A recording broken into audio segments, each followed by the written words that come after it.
Hi, Sean. Thank you so much for coming on the show. Hey, thank you very much. I'm honored to be here. So I wanted to hear a little bit about how you ended up doing what you do right now. So we met at ANC. So we met at a pre-conference session, but your story was the most fascinating out of everybody that I met while I was there. So I wanted to have you on to share what you're doing and what the food culture is like where you are right now. So let's just start with, how'd you end up in nutrition? It was almost by accident. Most of my work experience is actually in the fast food industry or QSR industry. Like I said, it was just by chance. There was an opening for a food service director here many years ago, and in 2001 I applied for the job and was hired and haven't looked back since then. It's actually been very, very enjoyable.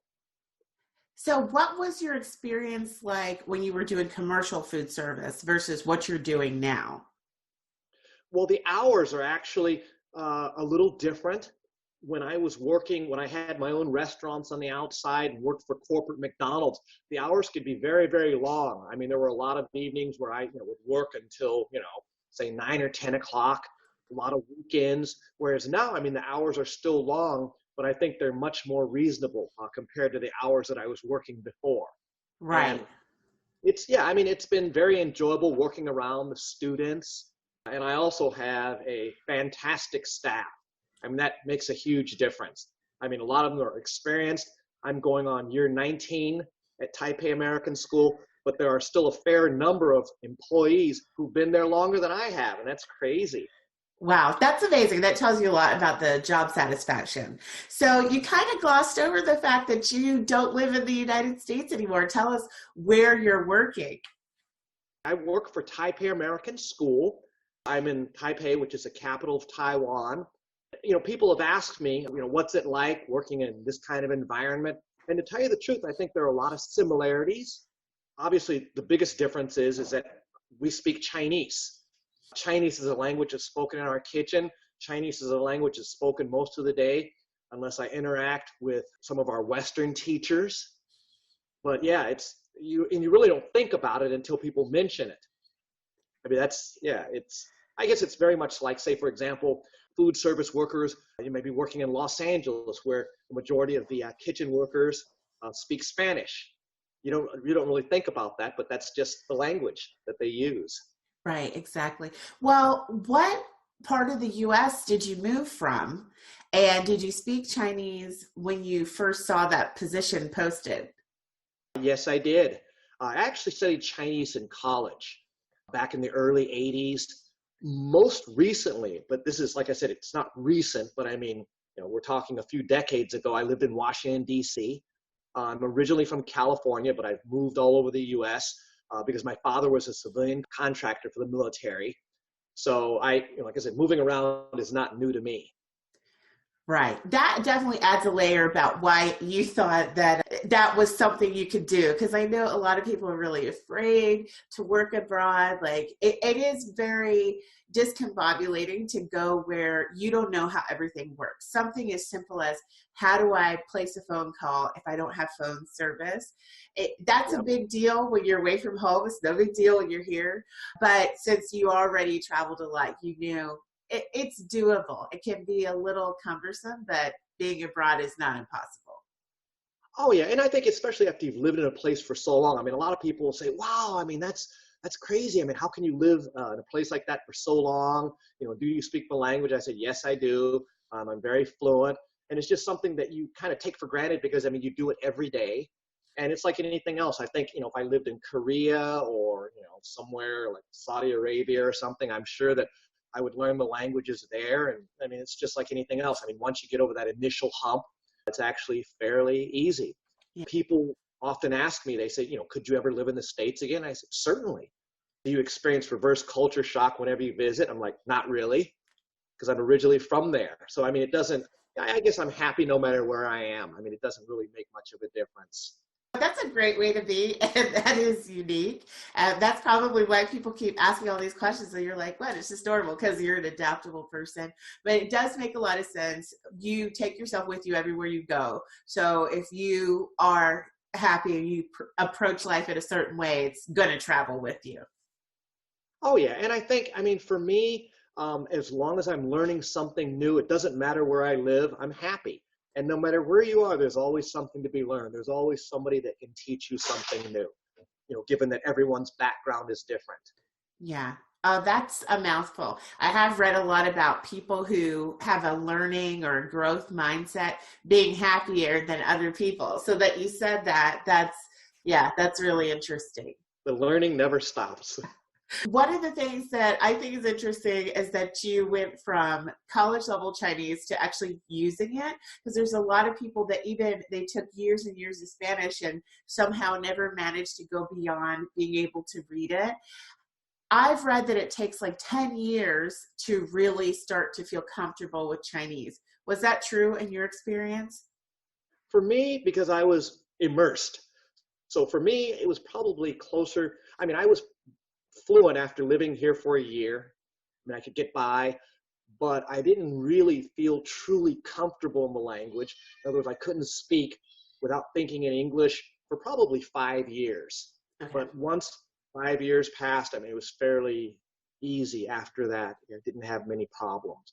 But it was tough initially. Talk about cold turkey. I mean, because you're used to being on top of things, being able to get things quickly done. But the language barrier was challenging, to say the least. It was really difficult initially. There was a part of me that wanted to give up because I'd studied Spanish before, and that was fairly easy. But Chinese was a different bird, a whole different level. Challenge-wise. I can only imagine, because I speak Spanish, but I remember when I was like 17, I made a trip to El Salvador for the sake of immersion.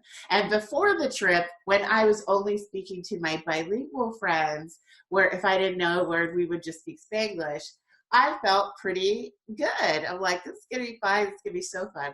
But I remember on like the second week, I wanted to rent a movie and the title had not been translated directly, because they never are. And I was just so frustrated. I knew it was available and I just could not divine what they had changed the title to. And I don't know why that was like the straw that broke the camel's back, but I just burst into tears. I was just so tired of struggling to be understood.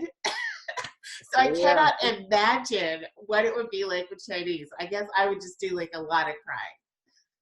It was difficult because I remember when I first arrived here back in the early 80s, the sanitation standards back then were very different than they are, compared to now. And I remember getting sick. I was sick for a good 3 months, and I didn't speak enough Chinese to be able to say that, I believe that I have, some sort of, bacteria infection picked up from, the sushi. I couldn't tell them that, no, this is not a cold. It was difficult, very frustrating at first, because I assumed that a fair number of doctors would speak English, but that wasn't the case back then. You had to be able to speak Chinese, and it was rough.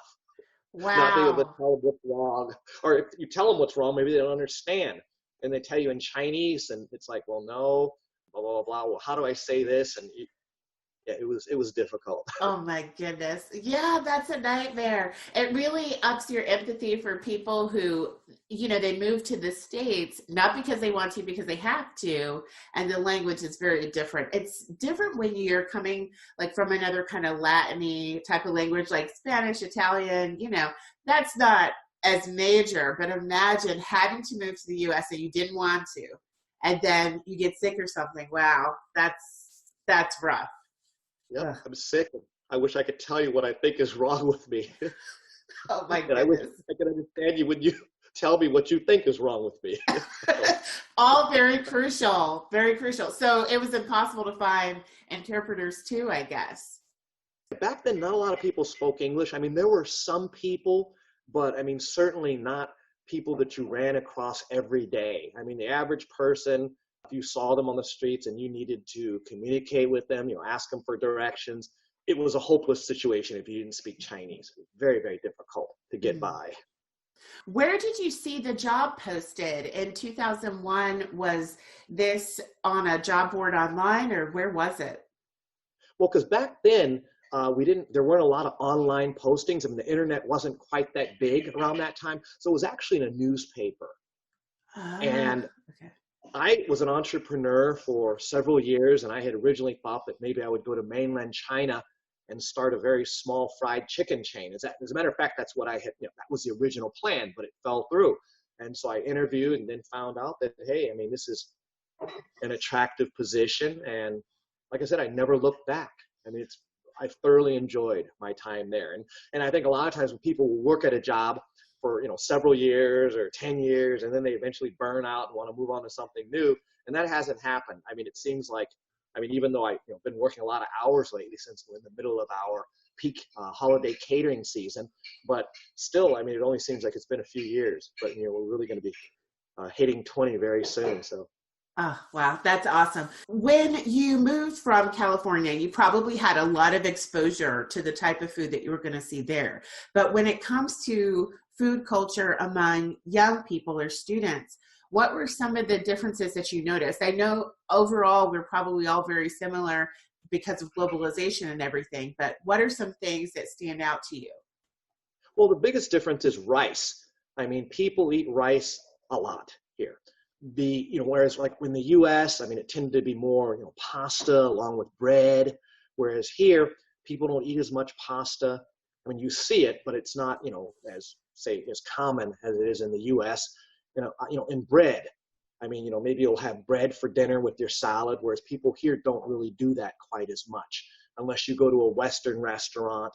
So it's very different in that sense. When I look at the food that we sell in our food service department, when we look at, say, for example, serving line entrees, normally 65 to 70% of the entrees that we sell on the serving line tend to be, international, Chinese. Whereas the other, I should say Chinese, and the other 35% tend to be Western, or as we have called it lately, international, something other than Chinese. Do the kids really demand that? Is that something that's popular, like when they're out eating with their parents? Is that what they might be eating in the street? Oh, yeah.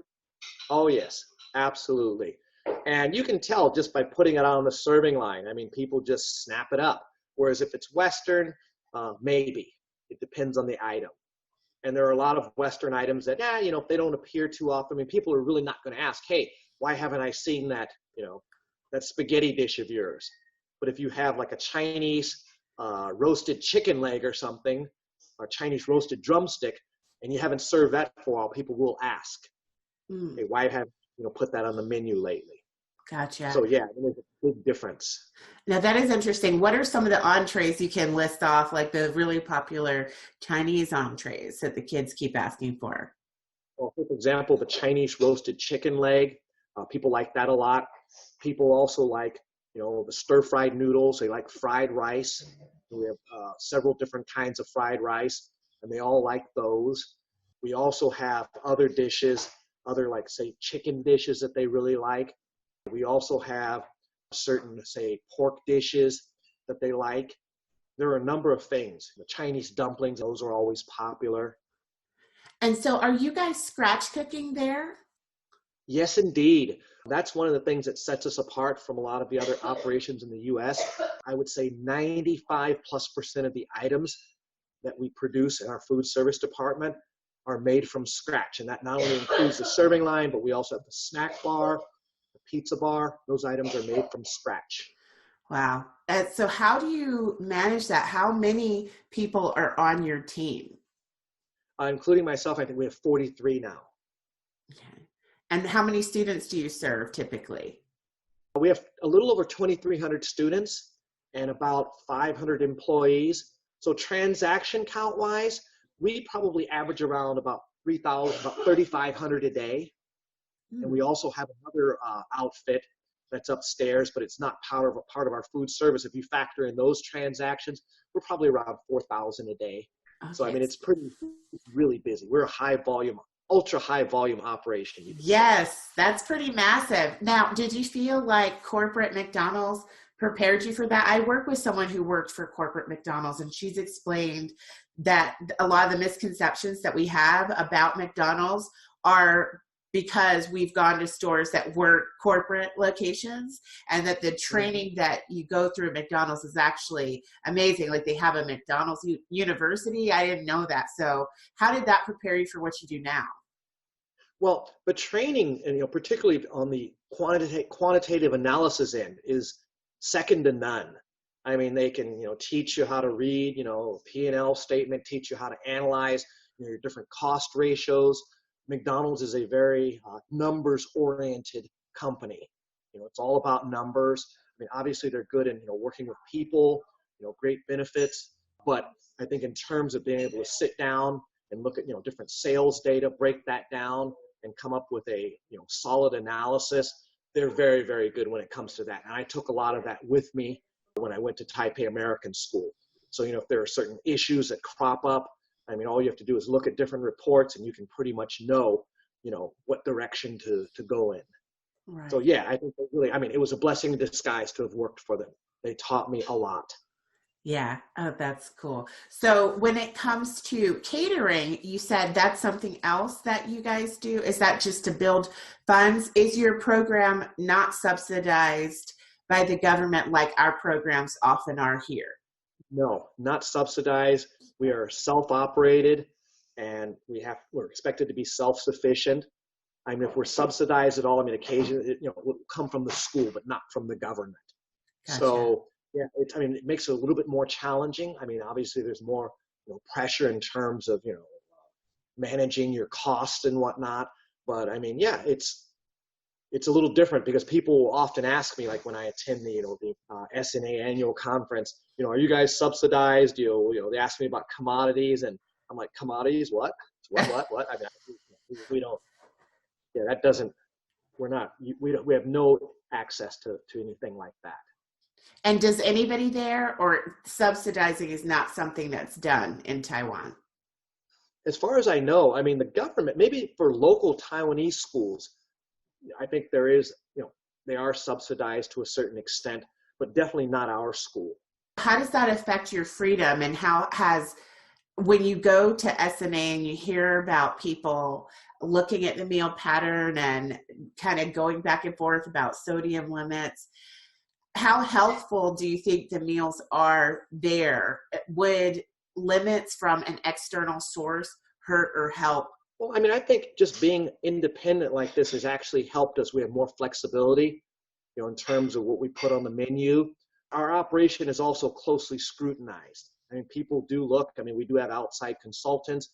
People will come in, take a look at the menu, analyze it, for nutritional value and any areas that maybe need improvement. For example, maybe dish X, the sodium content needs to be reduced. So instead of using regular soy sauce, we'll use reduced sodium soy sauce for this particular recipe. Maybe instead of using maybe one certain item that's a little bit higher than in certain saturated fat, we'll use another ingredient. So I mean, yeah, I mean, there is a little bit of pressure from the outside to make sure that we adhere to certain standards. And we also have student focus groups, and they're very good about giving us feedback. I mean, if there's something they're not happy with, and that's one of the biggest challenges with our operation is that you can never truly please everyone. But I often say you can listen to everyone, and maybe there are certain things that we can't do on a regular basis, but just to let you know that we are listening and value your input, then maybe we'll put this on the menu once every 2 months or that kind of thing, rather than saying we can't do it at all. So yeah, it's always a challenge because one group will say this is what we want, and the other group will say no, we don't want that, we want this. So you're kind of caught in between, and you have to I often say I have 7,000 bosses. You look at the number of students, and plus all the parents and all the the staff, the faculty and staff. If you add up all those numbers, that's probably somewhere around 7,000. That's just so true. That is the way to think about it, because you are kind of beholden to everybody. That's a good quote that of course, we can't please everybody, but we can listen to everybody. That's an important customer service lesson.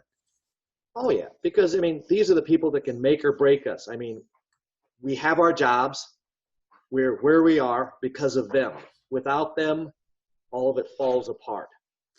The Yeah. whole organization will implode and we will cease to exist.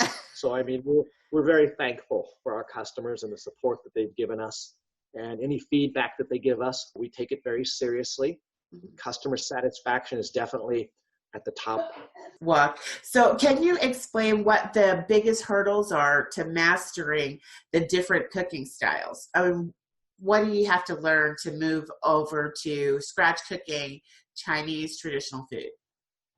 For me, I mean, it's like, if you enjoy cooking, I mean, I knew how to cook before. I mean, I knew how to cook Chinese even before I started working at Taipei American School. So in terms of hurdles, I mean, maybe, just the different ingredients that maybe you're not familiar with.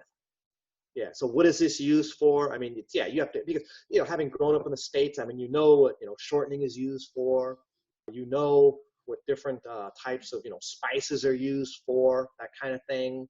But I mean, with Chinese cuisine, I mean, many years ago, that was all very new for me.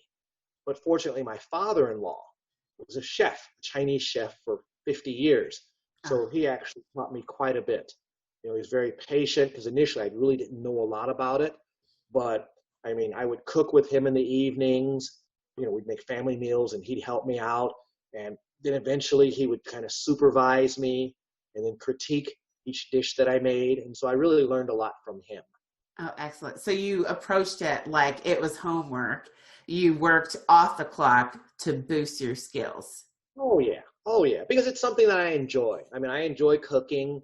And it's not just at work. I mean, if I cook at home, I don't mind doing that. And it's just something, if you enjoy it, I mean, it's really not, you won't consider it work. And you always learn something different. It's always fun to maybe, dine out and, I wonder how this dish is made, or maybe, see a new recipe, or somebody gives you a new recipe. And so it's always fun. Yeah, that's a great attitude. I don't know why, like, cooking it is not fun to me. It's always work, but I'm willing to do it to get to the end result of having something palatable that's made from recognizable whole foods, but I never do it because it's fun. I wish there was a way to learn that, but I think either you feel that way about it or you don't. Yeah, I mean, it's very much like I think even in my own family, when I was growing up, my father was the one who, was just, I mean, he was just a phenomenal cook. Whereas my mother, she, was a good cook, but she did it because she had to. But my father was the type of person that would say, like on a Saturday and say, hey, what do you want to eat today? I'm like, I don't know. Why don't we go down to the fish shop? Why don't we go down to the harbor and see what they have on sale at the fish shop? So you go down there and maybe he'll buy something, some kind of sea perch or some sea bass, and then we'll go home. It's like, okay, Daddy, what are you going to do with this? I don't know. Not sure. See what we have in the refrigerator. And so, he'd figure something out. And he'd always throw together something that was just absolutely wonderful. And so my house, I always had a full house when I was growing up. A lot of classmates, people would go over to our house because they knew my dad enjoyed cooking. So they would just hang out and they wouldn't leave until it was like until evening time. My father would come out and say, hey guys, I'm doing this. How would you like to stay for dinner? And the truth of the matter is they'd already made up their mind several hours prior to that. That's fantastic. Yeah, my mom's definitely one of those cook because she had to type of people. So I wonder if it's just that framing from being young and it being such a fun activity is what makes it happen. Or do you have any siblings that don't like cooking? Well, my sister is actually a very good cook, but I don't think she enjoys it as much. Yeah, it just depends on the individual. I mean, some people like it more than others. I mean, it's just like everybody has different hobbies. I mean, maybe, you like to paint, but whereas somebody else can't stand it. So, we're all different. Yeah. But the ones who like cooking, believe me, you'll never be short on friends. You'll never be short on company. There's always somebody coming over. Absolutely.